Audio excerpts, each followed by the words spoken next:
Era só o que me faltava, né, pessoal? Pelo amor de Deus. O Flávio Dino já disse que defende a democracia, que combate desinformação, que se entrar no STF vai ser imparcial. E agora, de acordo com a Folha de São Paulo, ele é negro. É isso mesmo. Esse é nosso tema principal de hoje. E a questão é muito mais profunda do que parece a princípio, tá?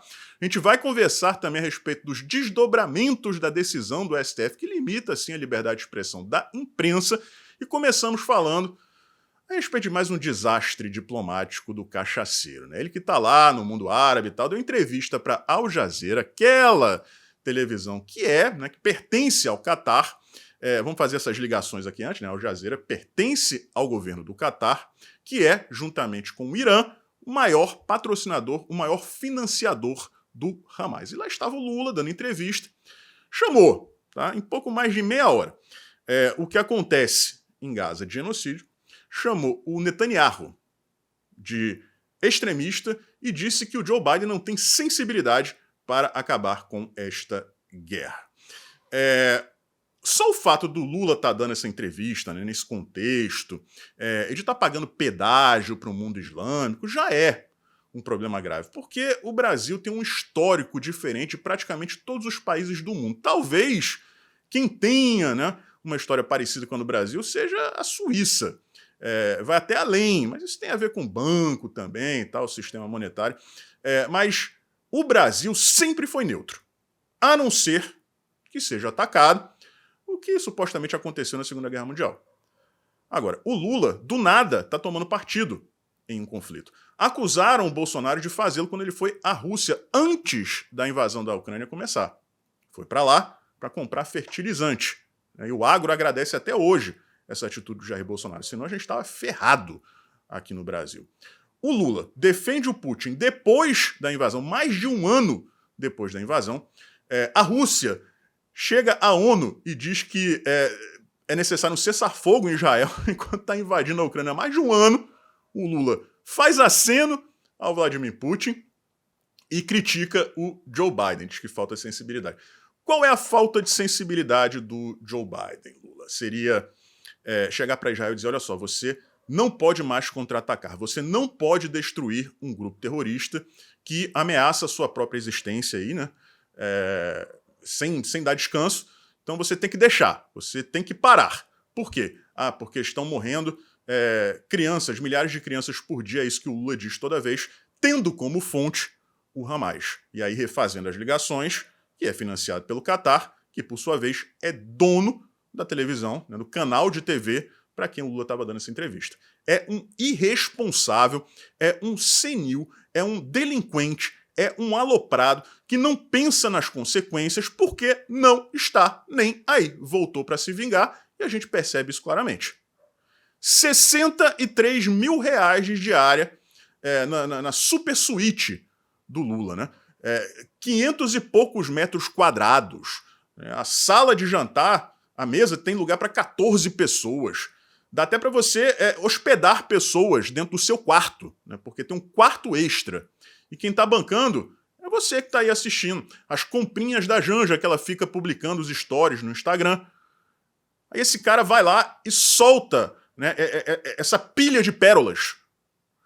O Brasil, pessoal, não é questão de você dizer como a gente falava no começo do conflito, né? O Lula está jogando o Brasil em uma guerra que não pertence a gente. Isso a gente falava, na verdade, quando ele começou a sentar no colo do Putin e do Xi Jinping, por conta da invasão da Ucrânia. Agora, não é questão de sentar no colo mais. Ele está fazendo cafuné nas bolinhas deles. E o Brasil, por mais que a imprensa tente maquiar isso aí, hoje faz parte do esgoto da geopolítica mundial. Porque uma coisa é você ser o cabeça do eixo do mal, como é o caso da Rússia e como é o caso da China também. Essa dupla. Agora, você ser cafunezeiro de bola, de cabeça do eixo do mal, é a mesma coisa de você ser o cocô do cavalo do bandido. E é isso que o Lula fez com o Brasil. Um dia, talvez a imprensa perceba isso aí. Talvez esteja chegando o momento, justamente por conta do tema que a gente vai começar a tratar a partir de agora. Outro dia eu vi uma matéria dizendo assim, Jair Bolsonaro ataca Vejam só, Jair Bolsonaro ataca o STF por conta de decisão que limita a liberdade de expressão da imprensa. Isso é a própria imprensa dizendo isso. Né? Aí você para e olha assim, esses caras realmente eles não têm noção do buraco em que estão se metendo, em que já se meteram. Porque o Bolsonaro não está atacando o STF contra essa questão, essa limitação da liberdade da imprensa. Né? Ele está defendendo a imprensa. Mas não, eles têm que dizer que ele está atacando alguém. É assim, ele se coloca como escudo entre o ataque e a defesa, no caso, a imprensa, e a própria imprensa que está sendo defendida por esse escudo o acusa de estar atacando o STF. É síndrome de Estocolmo. Síndrome de Estocolmo. Porque a grande questão nessa decisão do STF, que não se enganem, tá, pessoal? É o controle. É o início do controle da internet. Essas plataformas, esses órgãos de imprensa, né, esses veículos de comunicação, o grosso deles hoje em dia é na internet, não é mais o papel. Então não deixa de ser um controle da internet. Depois vai chegar às redes sociais também. O texto é praticamente igual ao do PL 2630, né, que era o PL da censura, que a própria imprensa chamava de PL das fake news. E aí, galera, vocês percebem que o problema não é você querer coibir a mentira. Coibir a mentira é o objetivo de toda pessoa que preza pelo diálogo limpo. Que é o nosso caso, apesar das acusações vazias que fazem contra nós. A grande questão aqui é quem diz o que é verdade e o que é mentira. É o Barroso? O cara que outro dia tomou checagem porque publicou informações falsas sobre concentração de renda no Brasil? O cara que disse que o eleitor, caso o voto impresso fosse implementado no Brasil, sairia da cabine de votação com a cédula na mão? O cara que disse que a Venezuela era uma ditadura de direita?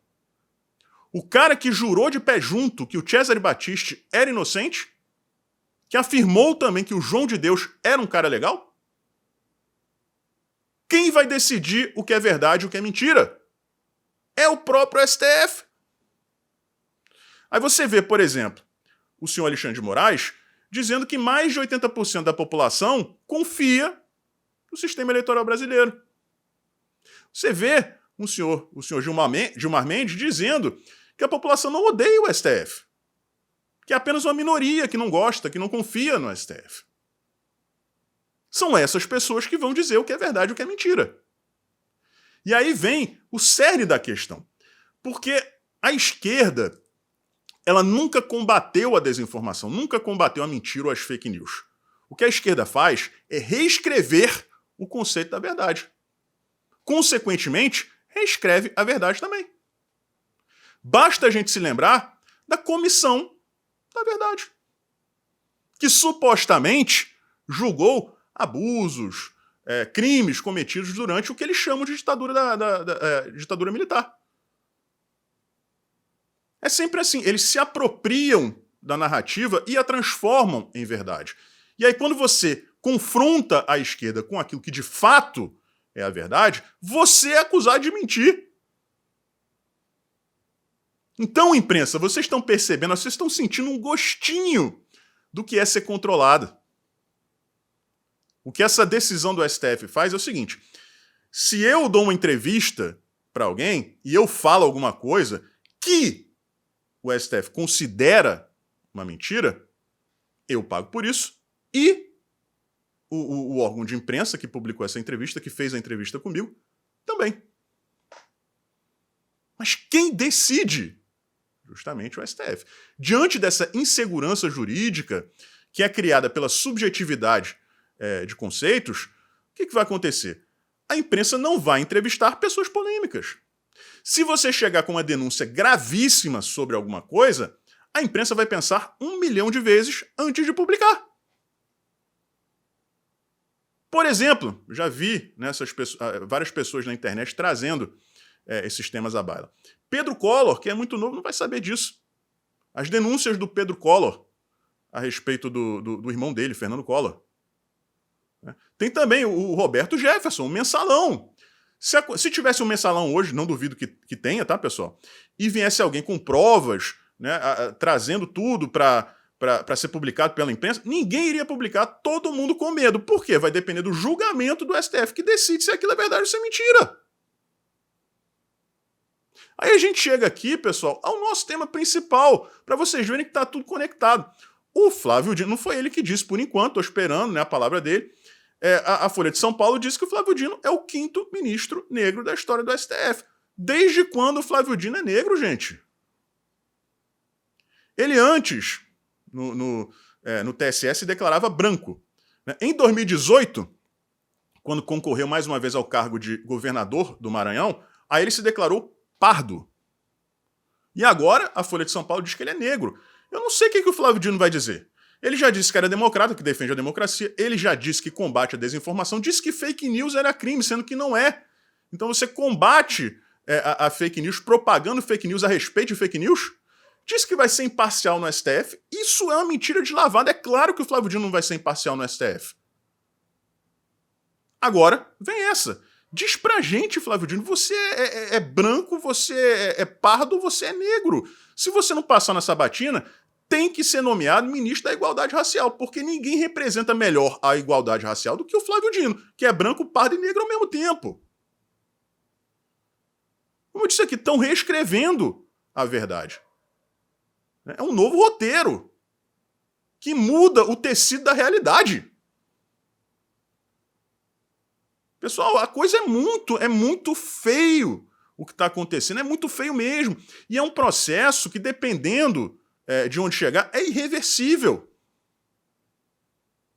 É a mesma... Cuba só vai deixar de ser uma ditadura... Só existem duas maneiras disso acontecer. A primeira, eu considero impossível. Que o povo, né, açoitado há décadas, não vai ter coragem de fazer isso. Que é o povo tomando poder, não vai acontecer. E a segunda possibilidade é uma interferência, uma intervenção estrangeira em Cuba. Graças à ONU, isso não vai acontecer. Mesma coisa vale para a Venezuela. Aqui no Brasil vai chegar um momento que a situação vai ser irreversível. E não falta muito, porque a coisa está acontecendo debaixo de nossos narizes e a imprensa que neste momento, antes da consumação do fato, poderia exercer um papel transformador, continua negando a realidade, acusando o Bolsonaro de atacar o STF, quando na verdade está defendendo a imprensa. A Folha de São Paulo dizendo que o Flávio Dino é negro. Todo mundo passando pano para as frases distópicas do Lula. Ninguém menciona o fato dele estar dando entrevista para a rede de televisão do governo do Catar que financia o Hamas. Se a imprensa não acordar, não deixar de lado o nojinho que ela tem pelo Jair Bolsonaro, a gente vai chegar no ponto sem retorno. E, vou dizer de novo, falta muito pouco. E as pessoas não se dão conta disso. O STF legisla uma vez atrás da outra. Isso é legislar o que eles fizeram. E aí o que vai acontecer? Daqui a poucos dias vai ter a sabatina do Flávio Dino, que é o maior risco da história da nossa democracia. Vai fazer a gente achar que o Alexandre de Moraes é um anjinho. E o Senado está a favor dele. Rodrigo Pacheco é o candidato favorito do Lula ao governo de Minas Gerais. Olha, mais do que isso, sinceramente, eu não posso falar mais do que isso, tá? Eu não posso falar mais do que isso, mas o que a sociedade e a imprensa precisam entender com urgência, além do fato de que a gente está quase chegando no ponto que não vai ter mais volta, a gente vai permanecer nessa durante décadas, né? A gente vai ser oficialmente, formalmente, uma ditadura, somos informalmente, por enquanto, somos, mas informal, uma ditadura informal. O que a sociedade como um todo e a imprensa precisam entender é que todo mundo vai se ferrar. Vocês também vão se ferrar, vocês de esquerda que colocam foice e martelo nos perfis de vocês, né? Bandeirinha da Palestina, né? Bandeirinha da China. vocês vão se ferrar também. Vocês agora estão apoiando, mas vocês vão tomar na tarraqueta também, porque não é a verdade. Não é combate à desinformação, não é combate à mentira ou às fake news. Eles reescrevem a verdade do jeito que eles querem. E vai chegar uma hora, como está chegando para a imprensa, alô sociedade, alô esquerdistas, que essa realidade, escrita, inventada, tirada do rabicó da esquerda, não vai satisfazer vocês. Vocês são massa de manobra. E quando a liberdade é cortada de vez, não interessa se você é de esquerda ou se você é de direita. Não tem liberdade para ninguém. Um forte abraço, a gente se vê por aí.